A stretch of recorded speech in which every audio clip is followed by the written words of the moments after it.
2022 ya guys. Saya yang ikutin kamu jadi istri yang baik, aku bisa jadi suami yang baik. Kenapa ibu saya bisa dibilang nyolong? Kita dari jauh saya.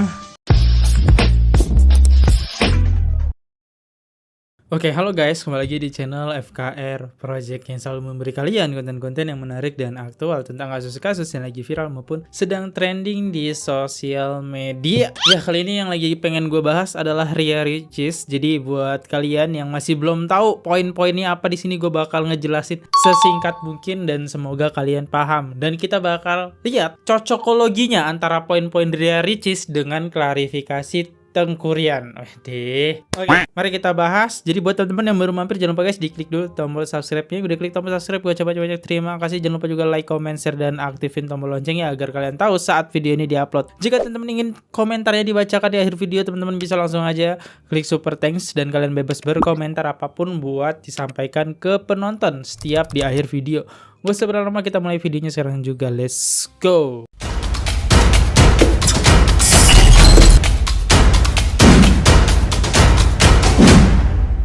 Jadi kasus ini berawal di tahun Ramadan yaitu 2022 ya guys, yang dimana Ria Ricis ya ngerasa tersinggung di pada bulan Ramadan itu. Terus di poin kedua dimana Ria Ricis pada waktu buka bulan puasa nih, dia ngebuat sebuah minuman dingin. Terus ibunya Tengku Ryan itu bilang kayak gini, kok tergugat minum dingin, biasanya nggak minum dingin gitu kan. Entah nadanya nyinyir atau kayak gimana, si Ria Ricis akhirnya pun tersindir gitu kan di poin kedua ini. Lalu besok paginya dia ngerasa tersindir lagi ya, Ria Ricis. Dimana Ria Ricis kita tahu terkenal sebagai influencer dan dia mau kerja buat sinetron. Nah, ibunya Tengku Ryan itu bilang kayak gini, bulan puasa harusnya Ria Ricis nggak usah kerja. Nah, disitulah Ria Ricis mulai ngerasa tersindir ya. Terus dia coba nanyain sama Tengku Ryan. Tapi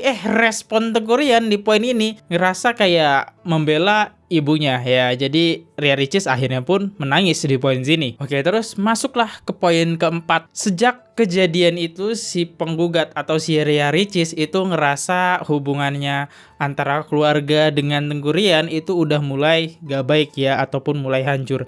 Dan Ria Ricis pun ngerasa suaminya udah berubah nih gara-gara membela ibunya terus gitu kan. Ngerasa ya udah hancur lah hubungannya antara Tengku Ryan dengan Ria Ricis di poin ini. Oke, di poin ini agak berat ya, tapi di sini intinya setiap cekcok antara Ria Ricis dan Tengku Ryan itu dia selalu Tengku Ryan ngebela. Terus Tengku Ryan itu bilang seperti ini, ibunya nggak pernah salah dan nggak boleh minta maaf ke anaknya karena orang tua tidak pernah salah. Jadi dari poin ini kemungkinan Ria Ricis nyuruh Tengku Ryan buat orang tuanya minta maaf, tapi Tengku Ryan terus ngebela. Masa iya ibu gua harus minta maaf? Dengan dia menulis kalimat tersebut atau mengucapkan ya kalimat tersebut, orang tua nggak pernah salah gitu. Oke, di poin ini Ria Ricis ngerasa sedang hamil, tapi Tengku Ryan itu tetap keras kepala gitu ya, tetap ngebela ibunya gitu ya, dengan membuat kalimat seperti ini, dia yang telah melahirkan saya ke dunia, jadi ya ibu saya nggak perlu minta maaf sama kamu gitu Ria Ricis ya. Terus di poin selanjutnya, waktu malam Ria Ricis ngerasa lah Tengku Ryan ini banyak di luar, terlebih lagi suka main bola ya, jadi nggak ada waktu buat sama istrinya. Oke, terus poin yang terakhir di sini, Ria Ricis itu berusaha memperbaikinya lah akhirnya dengan menutupi masalah rumah tangga dan berusaha agar tetap terlihat baik ya. Jadi hubungannya jadi ya udahlah, Ria Ricis mengabaikan permasalahan itu. Dan poin yang A ini udah clear ya. Masuklah kita ke poin B. Tidak terjalin dan terciptanya komunikasi yang baik antara penggugat dan tergugat ya. Di poin ke-1 di sini, malam hari akhirnya Ria Ricis udah capek lah dengan kelakuan Tengku Ryan. Terus dia bilang kayak gini, mending cerai aja gitu ya, kayak Ria Ricis minta bercerai. Dengan akhirnya direspon sama Tengku Ryan, mau ngobrol apa sih? Cerita apa? Kan tiap hari sama-sama gitu kan. Jadi ya udahlah dibiarin, ceritanya mungkin nggak penting ya, karena sudah malam juga, mungkin Tengku Ryan udah capek, akhirnya dia pengen tidur aja, nggak mau dengar kisah dari Ria Ricis. Terus di poin yang kedua, itu Ria Ricis ngerasa Tengku Ryan ini kayak kurang inisiatif gitu, kurang peduli. Terus adalah momen dimana Ria Ricis nyuruh Tengku Ryan, tapi Tengku Ryan meresponnya seperti menganggap menyuruh-nyuruh.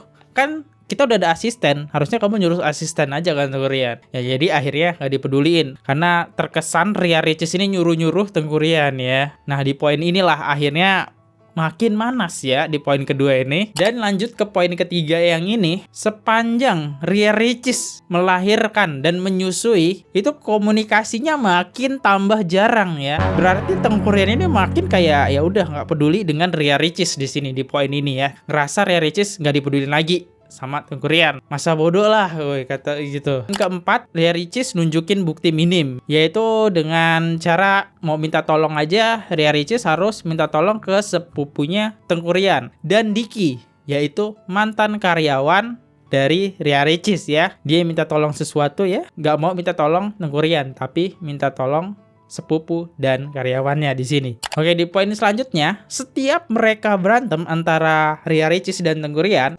selalu bilang, "Aku tahu kamu benci sama ibu aku," yang membuat Ria Ricis akhirnya terluka dengan kata-kata Ryan di poin yang ini. Ria Ricis di sini berusaha lah ngikutin Tengku Ryan ya. Terus di mana Tengku Ryan akhirnya ngomong seperti ini, "Saya yang ikutin kamu. Kamu jadi istri yang baik. Aku bisa jadi suami yang baik buat kamu." Poin ini Ria Ricis ngerasa Tengku Ryan nggak mau ikut kemauannya Ria Ricis ya, dan Ria Ricis harus ngikutin kemauannya Tengku Ryan terus. Akhirnya ya capek lah di poin ini ya, sampai keluar kata-kata seperti tadi ya, kalau saya mau jadi suami yang baik ya kamu harus jadi istri yang baik gitu ya. Makin manas ya ternyata. Boom. Dan yang poin yang paling viral adalah di poin yang ini. Ria Ricis dengan Tengku Ryan itu udah nggak ngobrol selama seminggu karena Ria Ricis tahu Tengku Ryan udah nggak punya duit ya, duitnya habis. Akhirnya Ria Ricis mentransfer lah 500 juta teman-teman ya, 500 juta dengan alasannya ini uang kerja gitu ya. Jadi Tengku Ryan taunya ini uang kerja, dapat duit 500 ribu. Akhirnya di poin ini Tengku Ryan baiklah sama Ria Ricis gitu. Oke, poin miskomunikasi sudah selesai ya. Lanjut kita ke poin C, di mana saling mempertahankan prinsip masing-masing antara penggugat dan tergugat. Oke, jadi kayak punya prinsip yang berbeda ya dari poin ini ya. Oke, di poin ini Tengku Ryan pengen rujuk kembali dengan Ria Ricis ya. Pengen hubungannya itu baik-baik aja. Oke lah, Ria Ricis akhirnya nerima Tengku Ryan di sini. Lama-kelamaan omongan Tengku Ryan bikin sakit hati Ria Ricis dengan lontaran kalimat seperti ini. Eksploitasi anak, istri durhaka, kualat, sombong, kakaknya ustazah tapi tausiahnya nggak masuk di adiknya. Sakit ya, sakit banget sih. Kalau gue jadi Ria Ricis, kalimat ini emang ngena banget. Poin ke-1 udah ngatain. Poin kedua ngebawain kakaknya gitu ya, yang dimana ini ustazah ya. Ini gue jadi Ria Ricis sakit banget gitu dengar poin-poin ini ya. Tengku Ryan di poin ini ngerasa Ria Ricis ngasuh anaknya tuh nggak bagus ya, nggak baik lah ya di poin ini. Di poin ketiga ini Tengku Ryan curhat nih ke followersnya dengan sebuah tulisan seperti ini. Semoga anak satu besar nggak kayak ibunya. Makin sakit lah ya hatinya Ria Ricis ya, curhat ke followersnya seperti itu. Oke, dia udah senap banget sih ya. Ya kalau gue jadi Ria Ricis udah nangis ya. Ini suaminya sendiri loh seperti itu. Oh, ada lagi lanjutannya. Juga menceritakan keburukan dengan berkomentar merendahkan sholat dan ibadah penggugat. Berarti itu ibadahnya Ria Ricis. Gila ya. Gila, itu sakit banget sih. Ibadahnya sampai dibawa-bawa. Poin kelima intinya kayak mau nyatuin hubungannya gitu ya. Menyatuin hubungannya itu sangat sulit banget karena emang punya prinsip yang satu kesana. Poin kelima ini ya. Ini ada kalimatnya dalam bahasa Inggris, broken marriage ya. Ya itulah. Nah di poin ke-6 aja di sini kita bisa lihat bahwa penggugat dan tergugat tidak pernah lagi menjalinkan hubungan sebagai layaknya suami istri sejak anak bersama anak satu masih berumur 8 bulan dan setidaknya sejak tahun 2023 yang secara detail penggugat diuraikan sebagai berikut. Oke, ya berarti di poin ke-6 ini intinya sih nggak pernah berhubungan suami istri lagi dari tahun 2023. Poin ke-1, kurangnya nafkah batin ya. Akhirnya dokter bilang tidak dapat lahir normal dikarenakan salah satu faktornya adalah kurangnya berhubungan suami istri. Oke. Di poin kedua, pada masa nifas 4 bulan, mereka berhubungan suami istri bisa dihitung lah dalam hal beberapa kali dengan alasan Tengku Rian itu di sini stres gitu karena bekerja. Jadi ya nggak mau nafkah batin gitu lah ya. Seperti itu aja lah ya. Inti poin-poinnya itu nafkah batin, miskomunikasi, terus ada sangkut pautnya dengan orang tua, ya seperti itu sih.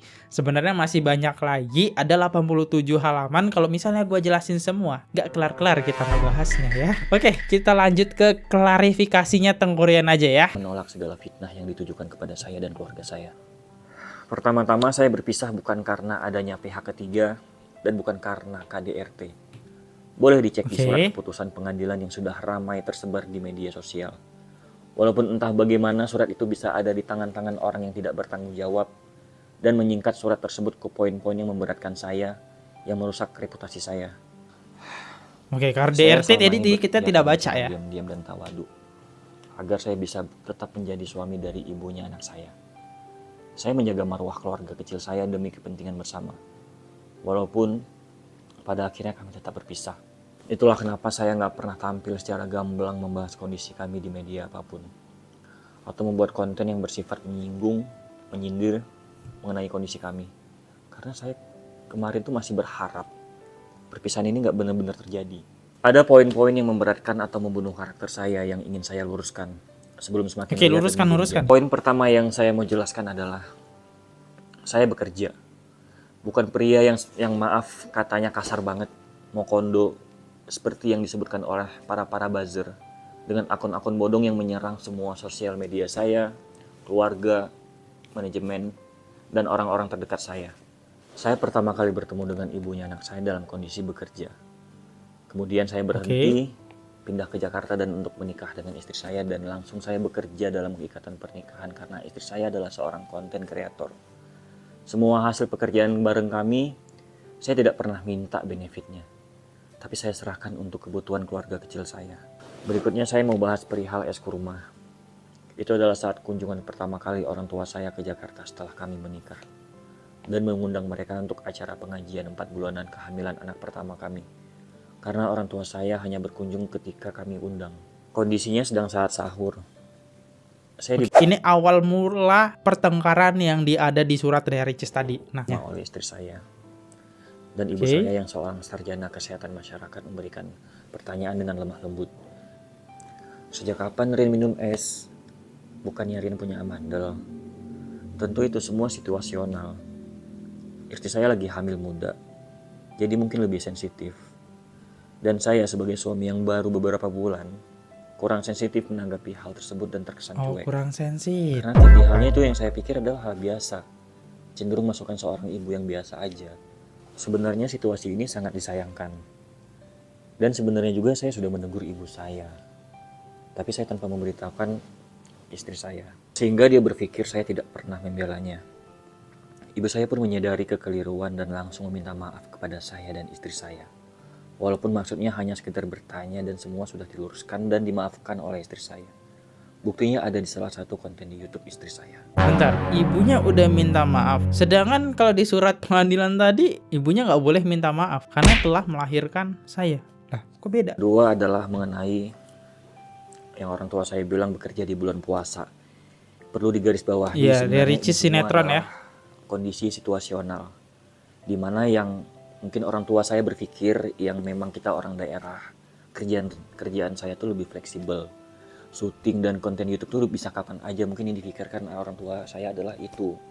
Karena mungkin orang tua saya juga berpikir ini adalah momen dimana kita berkumpul semuanya di kunjungan pertama ini. Jadi mungkin hanya kesalahpahaman orang tua saya. Dan Ricis pun menjawab, kalau misalnya Rian nggak kerja kita mau makan apa? Ya itu memang jawaban yang wajar. Jadi menurut saya ini hanya kondisi aja yang tidak tepat gitu.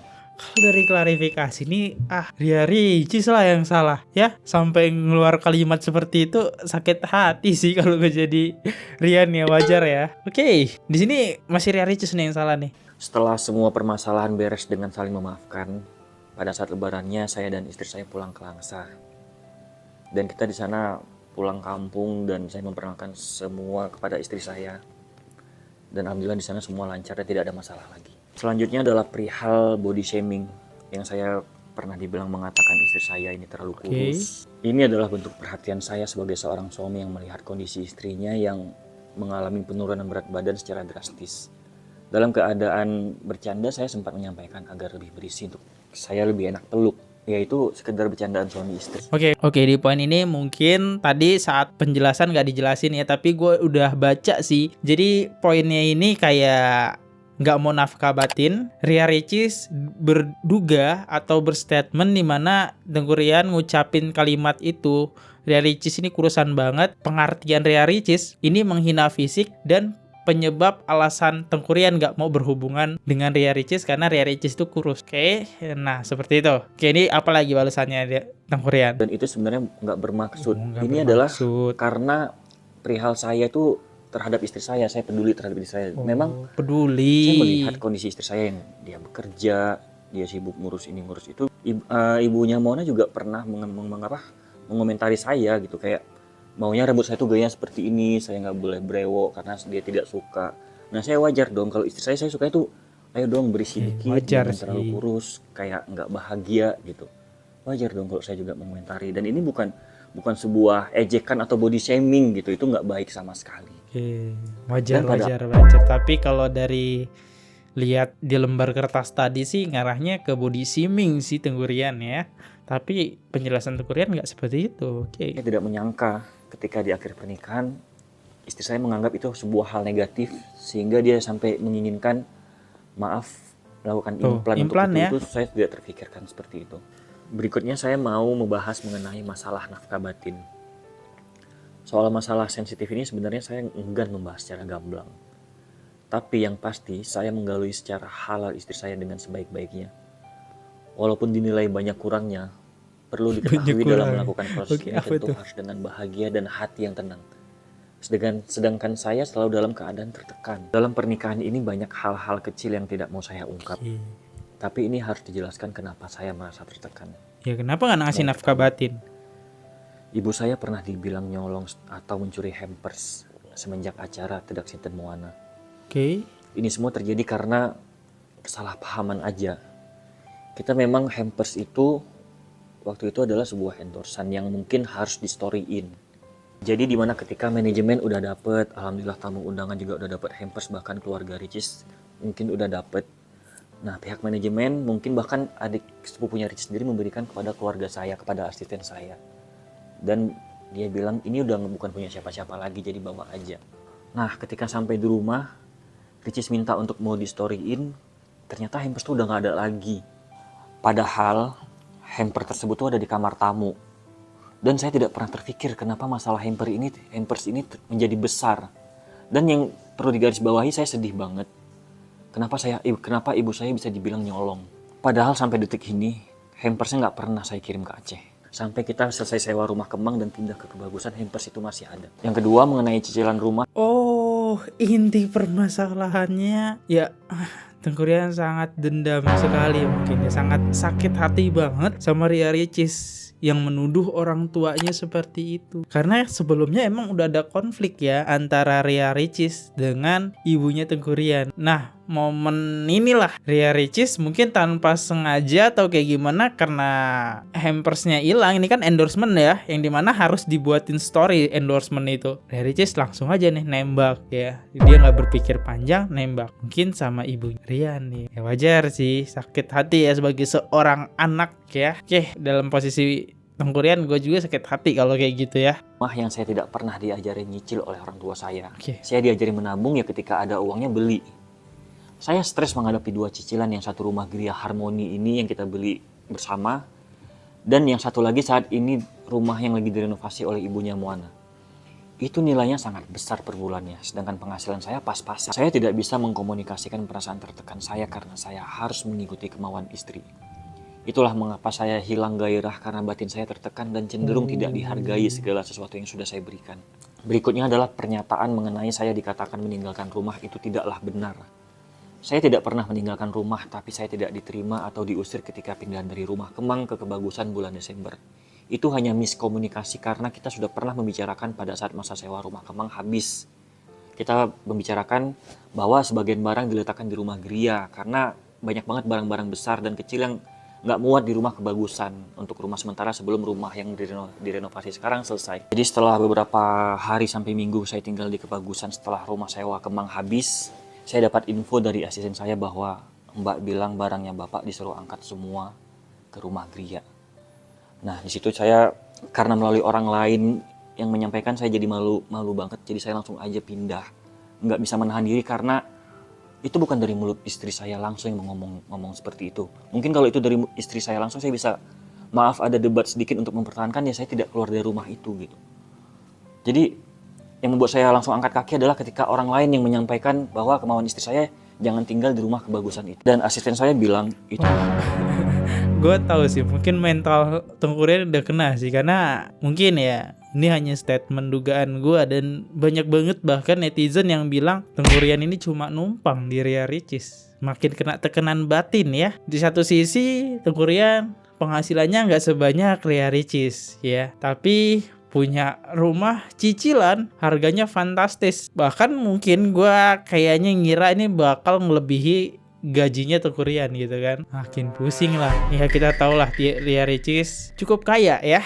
Oke, jadi kena mental juga ya akhirnya Tengku Rian, karena istrinya kaya, dianya di bawah ya. Jadi berat sebelah nih ya. Oke. Kali disampaikan ke Mbak untuk mengangkat barang saya pindah ke Gria. Dan yang keempat kalinya baru asisten saya menyampaikan kepada saya kalau saya harus pindah di rumah Gria. Jadi saya tekankan sekali lagi, kalau saya meninggalkan rumah berbulan-bulan itu tidaklah benar. Pada kenyataannya adalah yang saya jelaskan tadi. Mengenai statement istri durhaka dan sombong, pertama-tama saya minta maaf sebesar-besarnya atas keluarnya kata-kata ini. Perlu diketahui ini hanya sekalinya saat pisah rumah dan kondisi saya sangat tidak stabil atau emosi karena segala akses untuk berkomunikasi ditutup. Padahal saya masih sebagai suami sahnya. Bagaimana saya bisa berkomunikasi kalau WA saya diblok, DM kadang tidak dibalas, tapi ketika istri saya DM saya langsung respon cepat. Terus kalau saya mau komunikasi sama istri harus melalui asisten, suster, bahkan harus ke manajernya dulu, nggak boleh langsung. Bahkan kalau pergi keluar kota dan keluar negeri, tidak izin langsung kepada suami. Inilah yang membuat saya kesal. Oh, ini kalau nggak salah Ria Ricis ke Singapura sama Mona ya. Oke. Dia mengeluarkan kata-kata yang di luar kendali saya, bahkan saya hilaf. Untuk sekali lagi saya mohon maaf sebesar-besarnya. Dan yang terakhir, ini yang saya mau jelaskan, masalah uang 500 juta yang lagi rame saat ini. Nah, ini rame banget nih. Perlu saya tekankan, saya paling sensitif masalah uang. Apalagi ini menjatuhkan marwah saya. Seperti halnya contoh masalah yang dibilang saya minta nafkah sama istri. Suami mana yang minta nafkah sama istri? Dan berita itu adalah tidak benar. Makanya saya langsung mengklarifikasikan, karena ini masalah uang. Jadi penjelasan masalah uang 500 juta itu adalah pada saat acara 7 bulanan Moana hamilnya istri saya. Tiba-tiba saya disamperin sama mbaknya Ricis. Dan dia bilang, Rian, ada masuk rezeki 500 juta buat Rian di rekening. Dan saya kaget. Uang apa kok tiba-tiba ada uang sebesar itu masuk ke rekening saya? Terus dia bilang, itu rezeki Rian. Itu ada brand yang masuk ke Rian cukup mempostingnya aja setiap hari atau per minggu berapa kali lah. Brandnya kalau maaf saya harus sebut karena ini emang harus jelas. Ini memang yang saya dengar dari kuping saya sendiri kalau saya tidak salah ya, karena itu sudah sangat lama. Brandnya Cindy Castle dan Easy Fit Slim yang memang harus saya promoin setiap hari dengan uang 500 juta itu. Jadi yang saya ketahui adalah uang itu adalah uang kerjaan saya. Pada umumnya saya tidak pernah tahu uang 500 juta itu adalah uang dari istri saya. Kalau saya tahu saya tidak bakal terima. Karena saya mau cerita sedikit, dulu saya pernah mau dibantu juga istri saya untuk balapan karena mobil saya ketabrak. Dia mau bantu untuk saya sewa mobil 50 juta, tapi saya tidak terima karena itu emang uang istri saya dan saya tidak mau pernah terima sekalipun selama pernikahan ini. Banyak yang bilang sebelum saya terima 500 juta itu saya tidak happy, saya mendiam Iya, istri benar. saya. Sebenarnya saya sedang pada posisi tertekan. Saya bingung banget. Gimana caranya saya bisa mengcover acara sebesar itu? Sedangkan keuangan saya pas-pasan. Dan bagaimana? Oh, udah jelas ya di poin ini. Udah jelas. Jadi si Teuku Ryan ini kena mental lah ya. Mental batin teman-teman. Karena keinginan Ria Ricis yang di luar kemampuannya Teuku Ryan, keuangannya Teuku Ryan ya, keinginannya. Oke. Terus karena mungkin Ria Ricis ngeliat Teuku Ryan kayak bingung, pusing, ditransfer lah duit 500 juta. Bilang aja ini uang kerjaan. Ini mah miskomunikasi sebenarnya. Ya miskomunikasi sih intinya ya yang ini. Mana mood saya tidak berubah drastis ketika saya mendengar saya mendapatkan pekerjaan dengan bayaran yang besar, dan demi Allah saya tidak tahu menahu sama sekali bahwa transferan tersebut berasal dari istri saya. Dan di samping itu karena sedang acara kumpul bersama keluarga besar, acara 7 bulanan anak saya, pastilah mood kita harus berubah menjadi lebih bahagia pastinya. Kebetulan saya mendapatkan kabar transferan itu tepat di hari 7 bulanan anak saya. Jadi saya tidak terima pernyataan bahwa saya dibayar 500 juta untuk berubah sikap kepada istri saya. Karena yang saya tahu itu adalah pekerjaan beneran, dan saya melakukan SOW-nya dengan tertulis ya. Okay. Demikian penjelasan saya mengenai berita-berita dan cemoohan yang tidak benar dan zolim. Kepada Anda semua, khususnya ibu dari anak saya minta maaf kalau saya bukan manusia yang sempurna. Masih banyak kekurangan yang harus saya perbaiki. Tolong izinkan saya untuk bisa hidup dan bekerja dengan baik, sehingga saya bisa memenuhi kewajiban saya untuk menafkahi anak saya Moana. Kepada Bu Icis, sekali lagi saya ucapkan terima kasih untuk selama ini. Terima kasih udah menghadirkan Moana dalam hidup saya. Insya Allah saya akan memenuhi amanah sebaik-baiknya untuk menjadi ayah terbaik untuk Moana. Bu Icis, dengan ini saya juga melepaskan cincin pernikahan kita dari jari saya. Hah? Serius? Sebagai bukti saya sudah ikhlas melepaskan kamu sebagai istri saya. Saya mohon maaf jika banyak salah kata dalam klarifikasi ini. Wassalamualaikum warahmatullahi wabarakatuh. Gak expect cuy, akhir videonya bakal seperti ini dan melepas cincin. Ya, udah clear berarti ya masalah. Gue bisa memahami sih, ini semua permasalahannya uang ya. Di satu sisi Teuku Ryan mikirin dia pengen berada di atas Ria Ricis ya. Gak mau semua yang nanggung tuh Ria Ricis. Pokoknya Ryan pengen berada di atas, yang nanggung itu semua lakinya gitu ya. Sedangkan si Ria Ricis ini punya uang, jadi ya dia mau lah hal-hal yang megah-megah gitu ya. Tapi mungkin Ria Ricis nggak ngelihat kondisi suaminya yang dimana kena mental gitu ya. Ngelihat sesuatu barang kayak cicilan rumah segala macam harganya yang sangat tinggi, kena mental gitu tuh Rian ya. Ini semua karena uang dan miskomunikasi yang kita tahu jarang bicara gitu ya, jarang cerita ya. Ya gimana teman-teman? Tapi gue penasaran banget sama komentarnya deh ya. Di sini komentar YouTube-nya. Di sini yang bisa saya ambil hikmahnya adalah dalam pernikahan komunikasi suami istri itu sangat penting. Ya sebenarnya itu sih permasalahannya, miskomunikasi ya. Karena satu sisi Ria Ricis nggak tahu apa yang dialamin Teuku Ryan. Di sisi lain Teuku Ryan nggak mau tahu apa yang dialamin Ria Ricis juga. Karena Teuku Ryan udah pusing dengan masalahnya sendiri gitu ya. Bebannya, tanggung jawabnya. Ya itulah ya. Berarti dokumen yang beredar itu bukan dokumen hoax, karena semua yang dokumen sebarkan itu berarti real ya. Bener ya kejadiannya. Gimana teman-teman ya? Kalian bisa menilai sendiri. Kita seperti biasa kita bakal bacain top komen. Oke, kayaknya di sini top komen ada 3 ya. Oke, dari @user MJ212IQ1XB5Z, kalau Dirjen Bea Cukai tidak dipecat diusut harta kekayaannya, demo aja KPK juga tidur terus. Dari @srikandi21BRN, hadir pertama hadir Sport Bank. Terima kasih banyak ya buat Sri Kandi. Reydinal Manggrong Konda 3216. Undang-undang dibuat sama saja memperkaya bea cukai. Masa harga 1 juta belanja dari luar negeri kemudian suruh bayar pajak 9 juta. Dari mana tuh hitungannya? Itu sudah hukum riba, perampokan, pecat-pecat bea cukai yang nakal. Ya, itu aja sih ya. Thank you banget buat teman-teman yang udah berkomentar, 36 komentar yang masuk. Guys ya, makasih banyak udah nyempetin komentar. Saya mau undur diri dulu kalau bisa ada salah kata ataupun salah penyampaian tentang kasus-kasus yang kita bahas sedang viral ini. So, saya minta maaf. Di sini saya Fadli undur diri. Semoga kalian paham tentang kasus Ria Ricis ini. Ribet banget. See you. Goodbye. Bye-bye. Oke guys, subscribe channel FKR Project. Jangan lupa kalian subscribe channelnya FKR Project. Subscribe channel FKR Project. Hai guys, jangan lupa untuk subscribe FKR Project.